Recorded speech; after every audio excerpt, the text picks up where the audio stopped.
உழைப்பே குறுக்கு வழி. எந்த பிரச்சனைகளை அலசுவதாயிருந்தாலும் சரி, நாளை எந்த உயர் பதவிக்கு நாம் போவதாக திட்டமிட்டாலும் சரி, நாம் நம்மை அதற்கேற்ப தயார் செய்து கொள்ள வேண்டும். நம்மை வளர்த்து கொள்ள வேண்டும். நமது தகுதிகளை உயர்த்தி கொள்ள வேண்டும். இல்லாவிடில் உயர் பதவி எதிர்பாராத விதமாய் கிடைத்தாலும் நாம் அருகதை அற்றவர்களாக போய் நமது அறிவும் அனுபவமும் பற்றாக்குறை நின்று நம்மை காட்டிக் கொடுத்துவிடும். பலரை படிக்காத மேதை என்று புகழ்கிறோம். அந்த மேதைகளும் உண்மையில் பள்ளி படிப்பு என்ற கட்டத்தில் ஏறி இறங்கியிருக்க மாட்டார்களே ஒழிய அவர்கள் துறையில் நல்ல பூரண ஞானம் பெற்றவர்களாய் இருப்பார்கள். தமிழ்நாட்டில் எந்த ஊரில் என்ன தொழில் நடைபெறுகிறது, எந்த ஊரில் எந்த ஆறு ஓடுகிறது, எந்த ஊருக்கு கட்டை வண்டியில் போக வேண்டும் என்பதெல்லாம் எனக்கு தெரியும். இதெல்லாம் பூலோக பாடமில்லை என்றால் நான் படிக்காதவன்தான் என்றார் திரு காமராஜ் ஒரு வெளிநாட்டு பத்திரிகையாளரிடம். அரசியல் என்ற உலகில் எவ்வளவு அறிவும் அனுபவமும் கொண்டவராயிருந்தவர் அவர் என்பதை எண்ணி பாருங்கள். இதனால் இவன் முடிக்கும் என்றாய்ந்து அதனை அவன் கண்விடல் என்று ஒரு தலைவனின் குணநலங்களை பற்றி அற்புதமாக விளக்கும் குரலுக்கு இலக்கியமாக திகழ்ந்தவர் திரு காமராஜ். தொண்டனாக துவங்கி சத்தியமூர்த்தியிடம் பயிற்சி பெற்று பலகாலம் பின்னணியில் இருந்து அவர் தம்மை தயார் செய்து கொண்டார். அதுபோலவே எதை பற்றி நாம் ஆசைப்படுகிறோமோ அதை அடைய அதை பற்றிய பூரா விவரங்களையும் நாம் தெரிந்து கொள்ள வேண்டும். நம்மை தயார் செய்து கொள்ள வேண்டும். நூல்களை படிப்பதன் மூலம் நம்மை நாம் தயார் செய்து கொள்ளலாம். அறிஞர்களுடன் அத்துறை வல்லுநர்களுடன் பழகுவதன் மூலம் நம்மை நாம் தயார் சொல்லலாம்.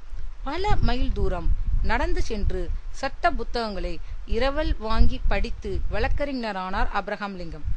நாளைக்கு அதிவேகமாக செல்லும் ஒரு விமானத்தை கண்டுபிடிக்க போகும் ஒரு மனிதன் பொறியியல் பற்றி ஏதும் அறியாமல் திடீரென்று எதையும் கண்டுபிடித்து விட முடியாது. தூங்கும் போது யாரும் ஞானியாகி விடுவதில்லை என்கிறது ஒரு பழமொழி. தியானம் புரிவோர் தூங்கினார் போல இருந்தாலும் அவர்கள் மனதை ஒருமுகப்படுத்துவதில் கடுமையாக உழைத்து கொண்டிருக்கிறார்கள், தங்களை தயார் செய்து கொண்டிருக்கிறார்கள் என்பதை விளக்குகிறது பழமொழி. இரவோடு இரவாக ஒரு விதை மரமான கதையை நாம் கேள்விப்பட்டதில்லை. அது போலவேதான் ஆசைப்படும் ஒரு மனிதன் இரவோடு இரவாக ஒரு விஞ்ஞானியாக, ஒரு கலைஞனாக, ஒரு தலைவனாக மாறுவதில்லை. ஒரு மனிதன் பாறையை பிளக்க அதன் மீது சம்மட்டி கொண்டு அடி மீது அடியாக அடித்து கொண்டிருந்தான். கடைசியில் 100வது அடியில் பாறை பிளந்தது. அந்த பாறை உடைத்தவன் சொன்னான், 100வது அடியில்தான் பாறை பிளந்தது, ஆனால் எனக்கு தெரியும் அதற்கு முன் அடித்த 99 சம்மட்டி அடிகளும் அந்த பாறை பிளப்பதற்கு காரணமாக இருந்தன என்று. பொதுமக்களுக்கு பாடுபட எவ்வளவு தூரம் நேரு தம்மை தயார் செய்து கொண்டிருந்தார் என்பதை நமது சுதந்திர வரலாறு கூறும். நாட்டில் அரசியல் மறுமலர்ச்சியும் ஒரு விழிப்பையும் ஏற்படுத்த மகாத்மா காந்தி எப்படி தன் வாழ்க்கையை அமைத்துக் கொண்டார் என்பது அவரது சத்திய சோதனை படிக்கும் போது விளங்கும். தன்னை தயார் செய்து கொண்ட மனிதன் குறிக்கோளை அடைய திட்டம் வகிக்கிறான். ஆனால் வெற்றியோ திட்டத்தை நிறைவேற்றும் செயல்திறனை பொறுத்திருக்கிறது. பலருக்கும் ஆசை இருக்கிறது, லட்சியம் இருக்கிறது, திட்டம் இருக்கிறது. ஆனால் அதை செயல்படுத்த வரும்போது மனிதர்கள் வித்தியாசப்படுகிறார்கள். சிலர் சோம்பல் அடைந்து செயலை ஒத்தி போடுகின்றனர். சிலருக்கு தங்கள் எண்ணத்தின் மீதே அவநம்பிக்கை பிறந்து விடுகிறது. இந்நிலையில் மனித மனம் காரியங்களை செய்யாமல் இருக்க ஒரு தகுந்த சமாதானத்தை தேடுவதில் முனைகிறது. இவர்களும் ஒரு வகை மூடவர்களே. இவைதான் பலரும் சோடா பாட்டில் உற்சாகம் என்று வேடிக்கையாய் குறிப்பிடுதுண்டு. சோடா பாட்டிலை திறந்தவுடன் அது பொங்கும் நுரையும் பொங்கி பிரகாசிக்கும். ஆனால் சிறிது நேரத்தில் எல்லாம் அடங்கி பாட்டிலில் பாதி அளவில் வெறும் தண்ணீராய் அது நிற்கும்.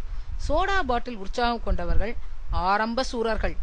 இவ்வுலகில் நிகழும் எதுவும் காரண காரிய தொடர்பில் நிகழ்கின்றன. இது உலக நியதி.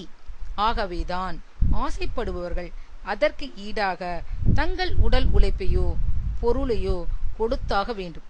பலரும் நினைப்பது போல் இவ்வுலகில் இனமாக எதுவும் கிடைப்பதில்லை. சிந்தனைக்கும் உழைப்பும் சேரும்போதுதான் அங்கே ஒருமித்த பலன்கள் கிடைக்கின்றன. தனியாக ஒன்று மட்டும் எந்த சிறந்த பலனையும் அளிப்பதில்லை. எழுது என்றார் ஒரு ஞானி. ஏன் என்றால் எழுதும் முன் சிந்திக்கிறாய், எழுதிய பின் எழுதியபடி நடக்க முயல்கிறாய். ஆகவே எழுது. உலக மனிதர்களை நாம் இரண்டு விதமாக பிரிக்கலாம், பேசுபவர்கள் என்று, செய்பவர்கள் என்று. செய்பவர்களாயே இவ்வுலகம் முன்னேறி வருகிறது. உழைப்பாளர்களின் கை வண்ணமே நமக்கு உணவாக, உடையாக, வீடாக அமைகிறது. ஆசிரியர் மகன் ஆசிரியன் என்றோ அல்லது அரசியல்வாதி மகன் அரசியல்வாதி என்றோ ஒரு 4 தலைமுறை வளர்ந்தால் நம் நாட்டில் ஒரு கைலாகாத இனம் தோன்றும் என்று நான் எண்ணுவதுண்டு. துரதிருஷ்டவசமாக நமது நாட்டில் நம் உழைப்பை, உடல் உழைப்பை கேவலமாக எண்ணி வருகிறோம். உழைப்பை கேவலமாய் கருதும் இனம் எங்கே உழைத்து பொருள் உற்பத்தி செய்ய போகிறது? உழைக்க வேண்டியவர்கள் வேறு யாரோ நமக்கும் கீழ் என்று நாம் எண்ணிக்கொண்டிருக்கிறோம். பள்ளியில், கல்லூரிகள் கல்வி பயில்வது நமது அறிவை உபயோகித்து பிழைக்கத்தான் என்று நாம் திடமாக நம்பிக்கொண்டிருக்கிறோம். உழைப்பை பற்றி நம் மனோபாவம் திருந்தாதவரை நமது நாடு ஏழை நாடாக, இல்லாத நாடாக, இறைந்து வாழும் நாடாக தான் இருக்கப் போகிறது. தஞ்சை மாவட்டத்தில் எங்கள் ஊரில் விடியற்காலை நேரத்தில் காற்றில் மிதந்து வரும் நாதசுர இசை எங்களை விழிக்கச் செய்யும். நாதசுரம் கற்றுக்கொள்ளும் மாணவர்கள் விடியற்காலையில் எழுந்து கொண்டு சுமார் 2 மணி நேரம் திரும்ப திரும்ப கடும் பயிற்சி செய்வது இன்னும் என் நினைவில் நிற்கிறது. அந்த இசை மன்னர்கள் எத்தனை காலம் கடும் பயிற்சிக்கும் உழைப்புக்கும் தங்களை ஆளாப்பிக் கொண்டிருக்கின்றனர் என்பது பலருக்கு தெரியாது. அதே போல் அடுப்படையில் புகுந்த எந்த பெண்ணும் முதல் நாளே பெரிய சமையல் நிபுணராக வெளியாவதில்லை. மேதைத்தனம் என்பதெல்லாம் 1% உத்வேகமும் 99% கடும் உழைப்பும் தான் என்கிறார் ஒரு மேதை. வெற்றிக்கு உழைப்புதான் குறுக்கு வழி.